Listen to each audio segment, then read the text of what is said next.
ಶ್ರೀ ಗುರು ಪೂಜ್ಯಾಯ ರಾಘವೇಂದ್ರಾಯ ಸತ್ಯಧರ್ಮರತಾಯ ಚ ಭಜತಾಂ ಕಲ್ಪವೃಕ್ಷಾಯ ನಮತಾಂ ಕಾಮಧೇನವೇ. ನಾನು ನಿಮ್ಮ ಸುಧೀಂದ್ರ ತೀರ್ಥರು ಮಾಡುವಂತಹ ನಮಸ್ಕಾರಗಳು. ನಮ್ಮ ಯೂಟ್ಯೂಬ್ ಚಾನಲ್ ಆದಂತಹ ರಾಯರ ಜ್ಯೋತಿಷ್ಯ ಫಲಕ್ಕೆ ಸ್ವಾಗತ. ಇವತ್ತಿನ ಒಂದು ವಿಡಿಯೋದಲ್ಲಿ ಜೂನ್ 29ರಂದು ಜ್ಯೇಷ್ಠ ಹುಣ್ಣಿಮೆ ಇದೆ. ಈ ಹುಣ್ಣಿಮೆ ಕಳೆದ ನಂತರ ಜುಲೈ ತಿಂಗಳ ಧನುಸ್ ರಾಶಿಯ ಮಾಸ ಭವಿಷ್ಯ ಹೇಗಿದೆ ಎನ್ನುವಂಥದ್ದು ಈ ವಿಡಿಯೋದಲ್ಲಿ ಸಂಪೂರ್ಣವಾಗಿ ತಿಳಿಸ್ಕೊಡ್ತಾ ಇದ್ದೀನಿ. ಈ ವಿಡಿಯೋ ನಿಮಗೆ ಇಷ್ಟ ಆಗಿದ್ದಲ್ಲಿ ಲೈಕ್, ಶೇರ್ ಹಾಗೂ ದಯವಿಟ್ಟು ಸಬ್ಸ್ಕ್ರೈಬನ್ನು ಮಾಡಿ. ಮೊದಲನೇದಾಗಿ ವೃತ್ತಿ ಮತ್ತು ಉದ್ಯೋಗದ ಬಗ್ಗೆ ನೋಡೋದಾದರೆ, ವೃತ್ತಿ ಜೀವನದಲ್ಲಿ ಹೊಸತನವನ್ನು ಬಯಸುವವರಿಗೆ ಇದು ಒಳ್ಳೆಯ ಸಮಯ. ವಿದೇಶಿ ಸಂಬಂಧಪಟ್ಟ ಕೆಲಸಗಳು ನೀವು ಮಾಡೋದಾದರೆ ಉತ್ತಮವಾದ ಲಾಭ ತಂದು ಕೊಡುತ್ತೆ. ನಿಮ್ಮ ಆಲೋಚನೆಗಳು ಮೇಲಾಧಿಕಾರಿಗಳ ಗಮನವನ್ನು ಸೆಳೆಯುತ್ತೆ. ಇನ್ನು ನಿಮ್ಮ ಆರ್ಥಿಕ ಸ್ಥಿತಿ ತುಂಬ ಉತ್ತಮವಾಗಿರುತ್ತೆ. ಆದರೆ ನೀವು ಮಾಡುವಂತಹ ಹೂಡಿಕೆ ವಿಚಾರದಲ್ಲಿ ಸ್ವಲ್ಪ ಜಾಗೃತವಾಗಿರಿ. ದಯವಿಟ್ಟು ಆತುರದ ನಿರ್ಧಾರಗಳನ್ನು ತೆಗೆದುಕೊಳ್ಳಬೇಡಿ.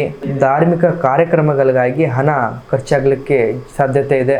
ಇನ್ನು ವ್ಯಾಪಾರಸ್ಥರಿಗೆ ವಿದೇಶಿ ವ್ಯಕ್ತಿಗಳ ಜೊತೆಗೆ ವ್ಯಾಪಾರ ಅಭಿವೃದ್ಧಿ ಆಗ್ಬೋದು.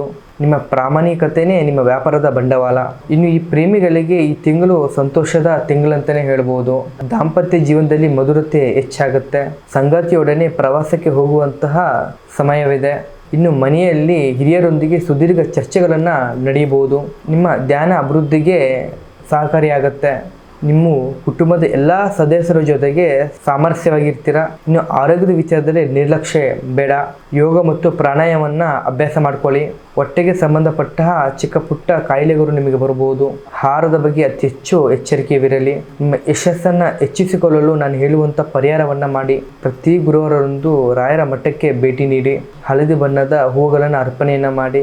ಬಡ ವಿದ್ಯಾರ್ಥಿಗಳಿಗೆ ಶೈಕ್ಷಣಿಕವಾಗಿ ಸಾಮಗ್ರಿಯನ್ನು ದಾನವನ್ನು ಮಾಡಿ. ಈ ಜುಲೈ ತಿಂಗಳು ನಿಮ್ಮ ಪಾಲಿಗೆ ಈ ಬೆಳವಣಿಗೆ ತಿಂಗಳಂತಲೇ ಹೇಳ್ಬೋದು. ನಿಮ್ಮ ಗುರಿಯತ್ತ ಸಾಗಿದರೆ ನಿಮ್ಮ ಜಯ ನಿಮ್ಮದೇ. ಇದಾಗಿತ್ತು ಧನು ರಾಶಿಯ ಜುಲೈ ತಿಂಗಳ ಮಾಸ ಭವಿಷ್ಯ. ನಿಮ್ಮ ಜೀವನದಲ್ಲಿ ಯಾವುದೇ ರೀತಿಯ ಸಮಸ್ಯೆಗಳಿದ್ದರೂ ಕೂಡ ಈ ಕೆಳಗಂಡ ನಂಬರಿಗೆ ಕರೆ ಮಾಡಬಹುದು ಅಥವಾ ನೇರವಾಗಿ ಬಂದು ಕೂಡ ನಮ್ಮನ್ನು ಭೇಟಿಯಾಗಬಹುದು. ಧನ್ಯವಾದಗಳು.